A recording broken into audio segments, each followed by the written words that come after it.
Je pense que l'expérience des dernières années en Afrique et ailleurs montre qu'on peut cacher la dette. Et dans le cas du Sénégal, on a caché la dette, littéralement, avec intention. Avec intention. Ah oui, oui, avec intention. Okay. Ça, c'est clair. Si vous lisez les rapports, en tout cas, le rapport que je juge être le plus pertinent en la matière, oui, c'est le rapport de la Cour des comptes. Je n'ai pas vu le rapport de l'IGF, mais il est clairement établi qu'il y avait une intention très claire de se soustraire un peu à la surveillance du Fonds monétaire qui, malheureusement, n'a pas été suffisamment vigilante sur le plan technique. C'est une faute, je dois dire. Imputable à qui? Imputable à ses services, parce que, bon, vous savez, quand vous avez un programme avec le Fonds monétaire négocié, oui, vous avez des objectifs quantitatifs et des critères que vous devez remplir et qui sont évalués périodiquement, tous les semestres, ou en tout cas des durées périodiques, pour vérifier que vous avez atteint les objectifs, que vous avez fait les réformes et que sur le plan quantitatif, vous êtes dans les paramètres qui ont été préalablement négociés. Et la dette, les milliards de dollars dont on a parlé, équivalent à quelque chose comme presque le quart du PIB de notre pays, oui, ce n'est pas de petits montants, ce n'est pas excusable. Donc, le Fonds monétaire lui-même n'est pas infaillible? Ah non, pas du tout. Et à la limite même, il y a donc une faille. Oui, mais je pense que c'est même reconnu au niveau du Fonds monétaire. Actuellement, si j'en juge par ce que j'ai lu et les discussions que j'ai eues en aparté à l'occasion, il y a des audits internes pour comprendre comment cela a pu se passer. Parce qu'il y a des données qui sont fournies, même si un pays ne fournit pas les données fiables, oui, les équipes qui viennent visiter le pays ont des moyens, par recoupement, 7 milliards de dollars sur une durée dans une économie. Si les équipes du fonds ne sont pas en mesure, j'allais dire, de savoir que c'est dans l'économie, je veux dire, ça veut dire que quelque part, ils n'ont pas fait leur boulot. Mais quelque part aussi, peut-être, bon, ils avaient en face d'eux des gens doués pour peut-être, bon, le camouflage. Il y a certainement de cela, parce que c'est même pas des... Je ne dirais pas que c'était des gens doués. Je pense que, si je dois être honnête avec vous et vous dire ce que je pense qu'on était dans la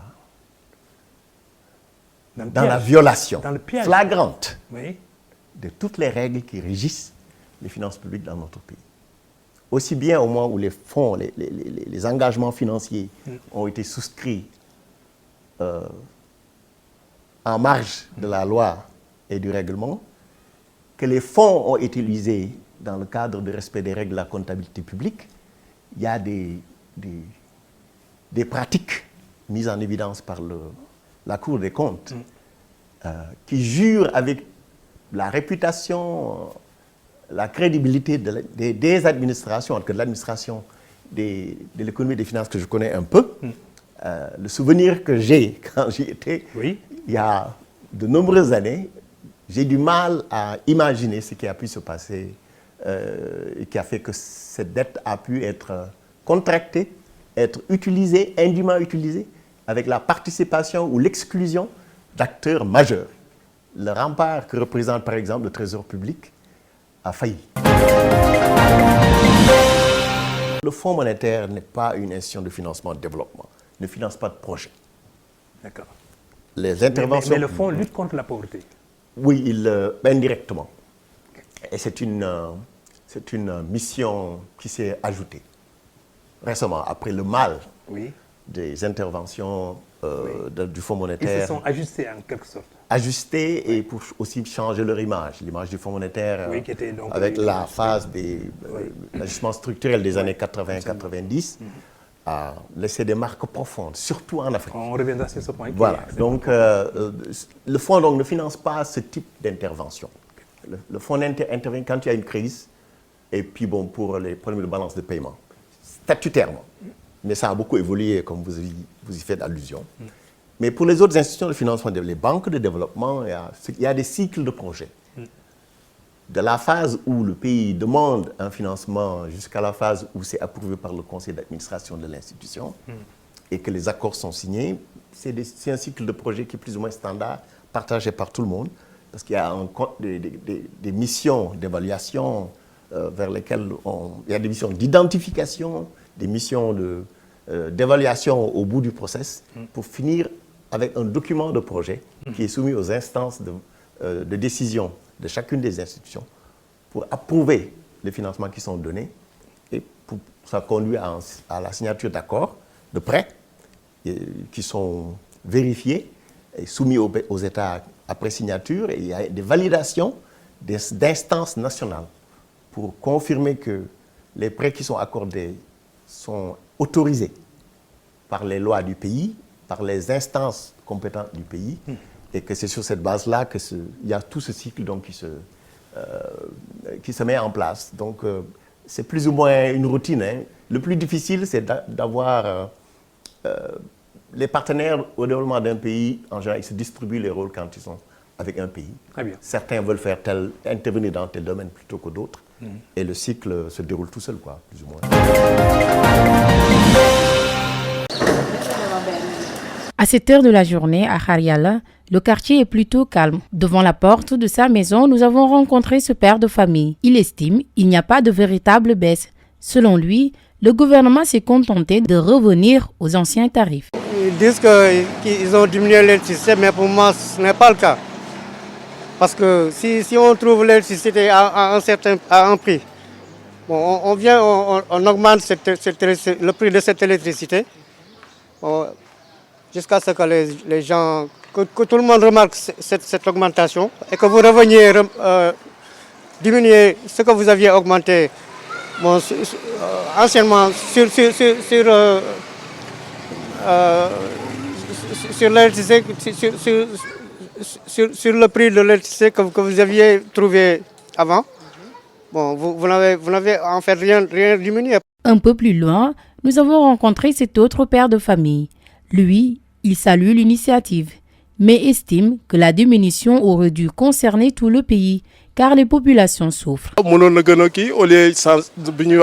devrait pas se limiter à 150 kW, mais aller au moins jusqu'à 200 ou 250. Cela aurait été mieux. Actuellement, tout le monde souffre dans ce pays, donc chacun a besoin de cette diminution.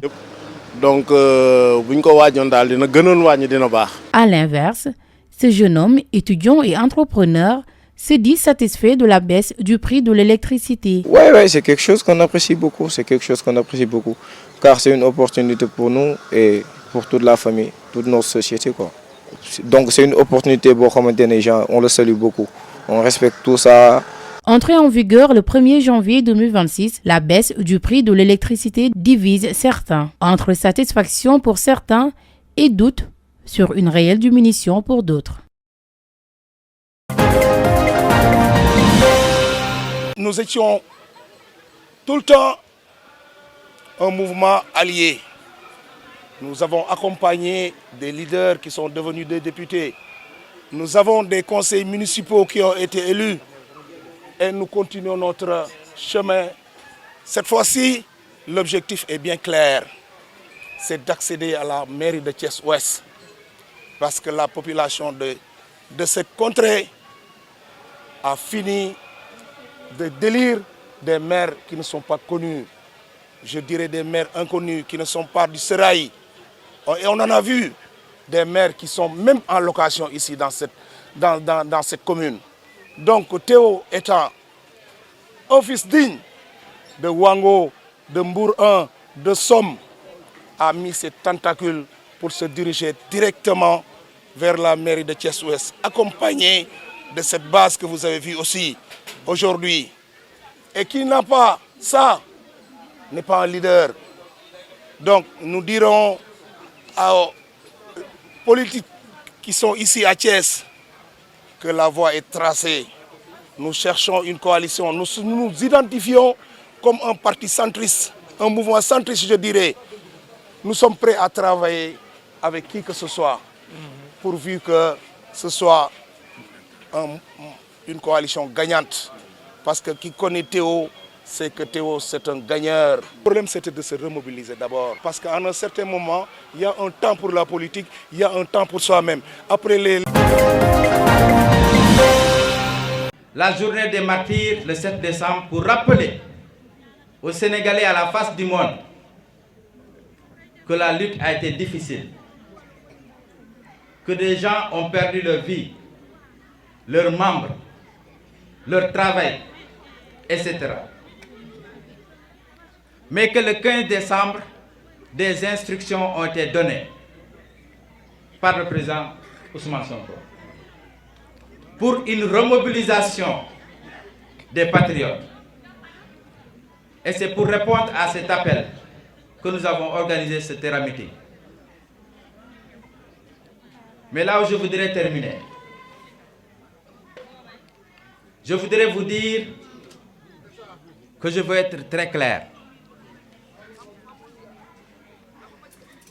Je ne suis pas contre d'autres partis politiques. Ousmane Sonko a élu des députés. 2 ont présenté tout à l'heure. Ousmane Sonko a élu un président. Aujourd'hui, l'heure est venue qu'on élise Ousmane Sonko, président de la République du Sénégal. Et pour ce faire, c'est ici, Tandouk, ici, la commune de Mangangula, ici, le Boulouf, ici, le département de Bignona, que commence la victoire de 2029. Aujourd'hui, le village de Nyomoun va clôturer son congrès. Et nous avons décidé que ce congrès ne sera pas clôturé tant qu'on ne viendra pas rendre visite à la famille de Didier Badji pour leur renouveler notre soutien et notre détermination pour la lutte que tout le monde connaît aujourd'hui, la disparition de Didier Badji et de Fulbert Sambou. C'est une commémoration dans le calme que nous voulons faire aujourd'hui pour encore dire au monde entier que le village de Nyomoun est debout comme un seul homme pour se battre afin que la lumière soit faite. Voyez vous-même, on a voulu nous faire croire que Didier Badji a disparu en mer. Regardez, à un jet de pierre, voici la mer. Didier nageait pour traverser de l'autre côté pour aller pêcher et rentrer avec son poisson. Et c'est cet homme qu'on veut nous faire croire qu'il a disparu en mer. Nous avons dit non dès le début et aujourd'hui nous disons non, non et non.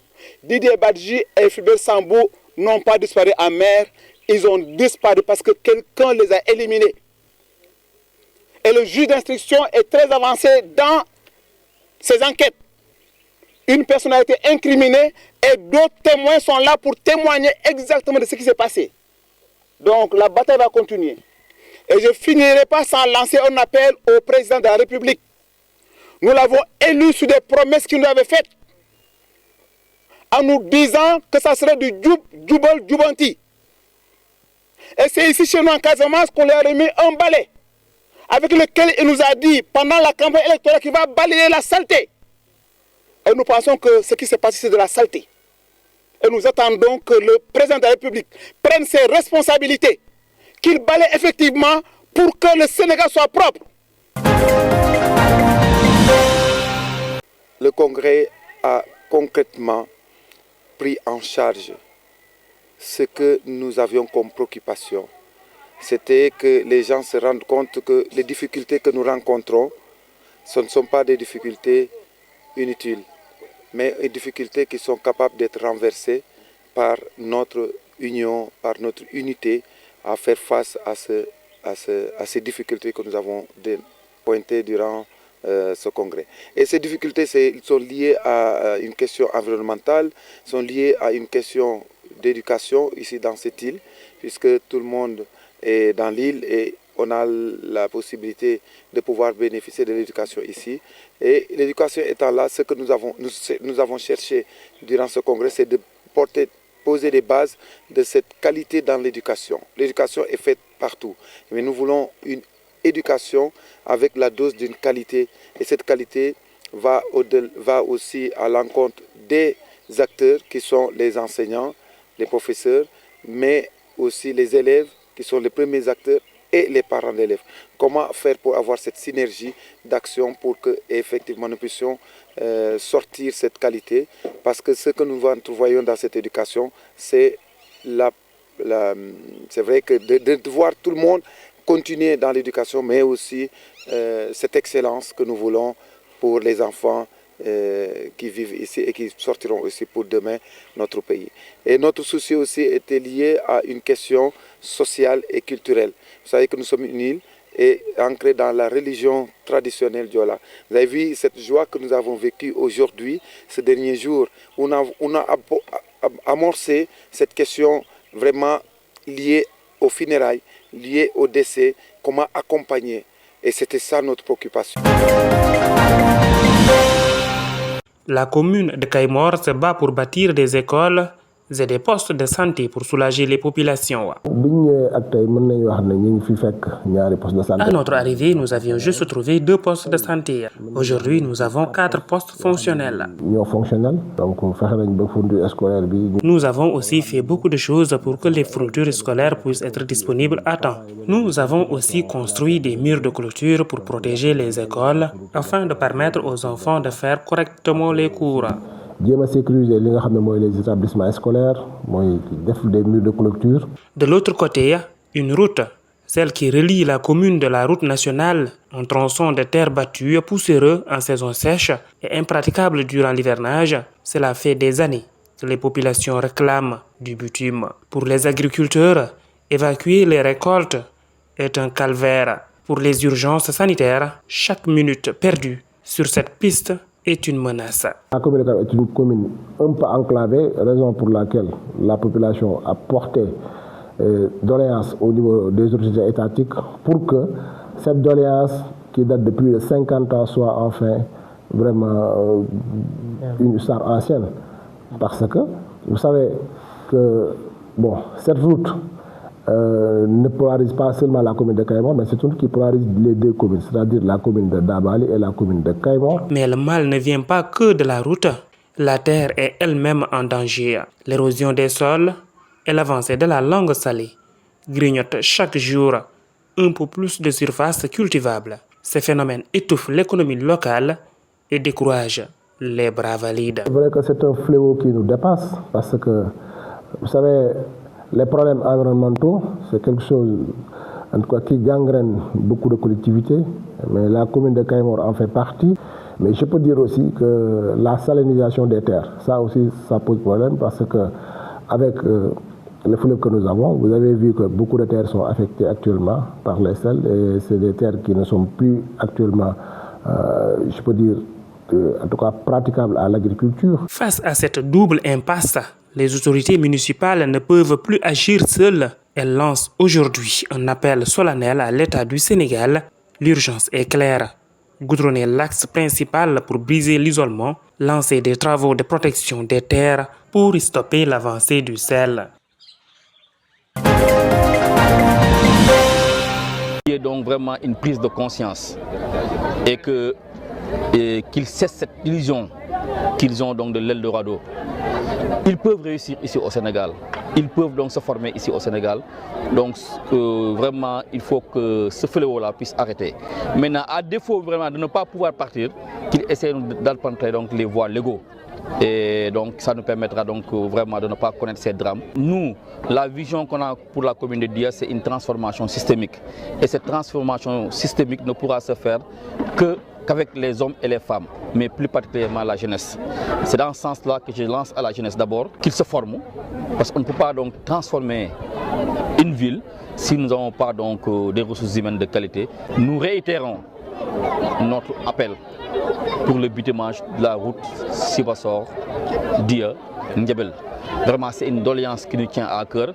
Il n'y a même pas une semaine, ou bien c'est juste une semaine, la semaine passée, lors de l'inauguration du logement des sages-femmes de SOP 2.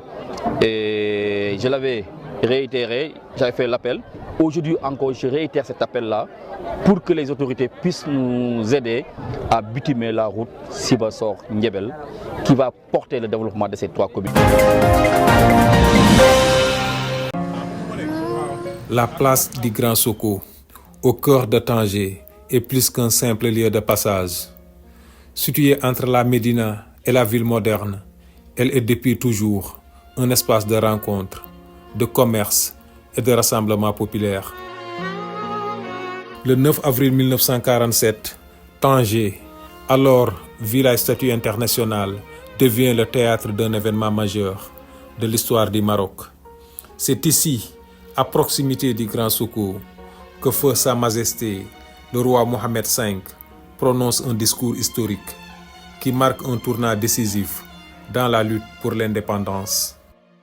ألا إن أولياء الله لا خوف عليهم ولا هم يحزنون الذين آمنوا وكانوا يتقون لهم البشرى في الحياة الدنيا وفي الآخرة. Le roi te parlait avec le n'a pas le roi dit maintenant. Mohamed V, le grand-père des rois. Il est là, te monter là-bas, te parler pour le public, le Maroc. Bon content. Ça n'a pas, ça, bon content n'a pas ça. Seulement ça. Seulement le Médina, il est là. Dynamique, on rencontre des gens, on peut faire plein de choses, passer à la télé comme très bien manger. Voilà, on passe de tout au tout et c'est très dynamique. Oui, c'est ça, tout à fait, le Sénégal, parce qu'on rencontre plein de gens et voilà, la nourriture, le bon vivre, tout ça. Car ici, à la place du 9 avril, chaque pas raconte une histoire de lutte, de rencontre et d'ouverture sur le monde. Entre mémoire nationale et brassage culturel, le Grand Soko continue de battre au rythme de Tanger. Venir à Tanger, ou Tangel Madina selon les Marocains, sans s'arrêter à la place du 9 avril, c'est passer à côté de son cœur et de son histoire.